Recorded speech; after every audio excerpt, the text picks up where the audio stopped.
À la fin de la guerre franco-prussienne, en janvier 1871, le Nord-Franche-Comté a été le théâtre d'un terrible affrontement avec comme ligne de front la rivière la Lisenne, devant laquelle je me trouve à Héricourt. L'armée de l'Est, placée sous les ordres du général Bourbaki, y a livré bataille pour tenter de délivrer Belfort avant de devoir fuir en Suisse. Je vous raconte tout ça. Quand Napoléon III déclare la guerre à la Prusse le 19 juillet 1870, il n'imagine pas qu'il capitulera 45 jours plus tard en raison de l'impréparation de son armée. Alors que l'ennemi a envahi une partie de la France, la République fraîchement proclamée décide de poursuivre la guerre. Elle s'appuie sur 600 000 hommes composés de militaires de l'armée impériale et des volontaires de la garde nationale mobile. Après que l'armée de la Loire a échoué à libérer Paris assiégé, une armée de l'Est est constituée en décembre 1870 avec l'objectif de délivrer Belfort. Ces 150 000 hommes, mal équipés mais courageux, sont placés sous l'autorité de Charles-Denis Bourbaki, expérimenté général de 54 ans. Il débarque dans la petite gare de Clerval et se voit barrer la route de Belfort à Villers-Sexel par les troupes d'Auguste Graf von Werder. Les 8 et 9 janvier 1871, les Français prennent la ville, maison par maison, au prix de combats héroïques et violents qui font 1000 morts dans leur rang. La bataille de Villers-Sexel est l'une des rares victoires de la France dans cette guerre, mais Bourbaki n'en profite pas pour poursuivre les vaincus, faute de ravitaillement et en raison de l'épuisement de ses hommes.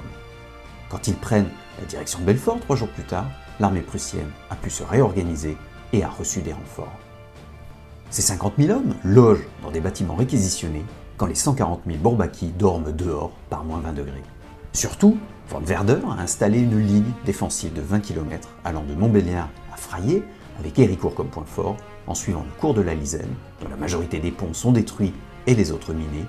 Il installe aussi des canons sur les hauteurs de Chalon-Villard, du Mont-Vaudois à Héricourt et de Montbéliard. Le général Bourbaki a pour mission de libérer Belfort avec son armée de l'Est, alors que le Nord-Franche-Comté est sous la coupe prussienne.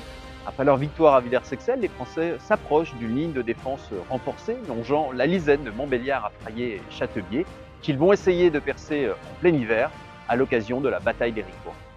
La bataille d'Héricourt s'engage le 15 janvier 1871. Les Français essuient de lourdes pertes devant Héricourt, Chagey ou encore Betoncourt. Ils parviennent à prendre Montbéliard, à l'exception du château, bousculent les Allemands à Chenebier et Frayé, mais échouent à aller plus loin. Après 3 jours de combats sanglants, le général Bourbaki sonne la retraite. Son armée atteint en 4 jours Besançon, d'où elle espère rallier Lyon en train. Mais les Prussiens lui coupent la route et l'armée de l'Est n'a d'autre option que de prendre la direction du Haut-Doubs, où elle souffre plus que jamais du froid, et est à nouveau piégée par la présence ennemie au sud de Pontarlier. Bourbaki refuse l'humiliation d'une reddition et se tire une balle dans la tête, mais celle-ci ricoche contre son crâne et il survit miraculeusement. Son adjoint, le général Justin Clinchamp, prend sa suite et tente en vain de négocier un cessez-le-feu. L'armistice franco-allemand, signé peu après, n'évoque pas le sort de l'armée de l'Est, et la Suisse voisine est sa dernière option pour éviter un massacre.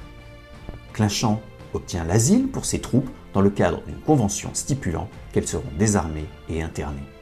Alors que 300 soldats se sacrifient pour bloquer les Prussiens depuis le fort de Joux, 87 000 Français franchissent la frontière, épuisés à partir du 1er février. La toute jeune Croix-Rouge mène sa première grande action humanitaire, coordonnant l'envoi des Bourbaki à la charge de la France, partout en Suisse, et la gestion des malades et blessés, dont 1700 meurent. Cet épisode dramatique a été immortalisé par le peintre Édouard Castres sur un panorama de 110 mètres, aujourd'hui exposé à Lucerne. L'expression « armée » de Bourbaki désigne quant à elle depuis, dans le langage militaire, une troupe désorganisée et mal équipée.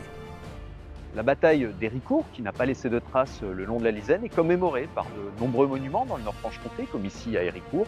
C'est aussi le cas dans le Haut-Doubs et en Suisse.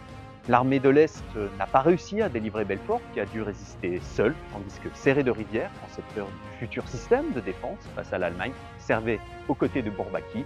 Mais ça, ce sont d'autres histoires que nous aurons explorées. Abonnez-vous pour découvrir d'autres lieux, personnes et événements du Nord-Franche-Comté.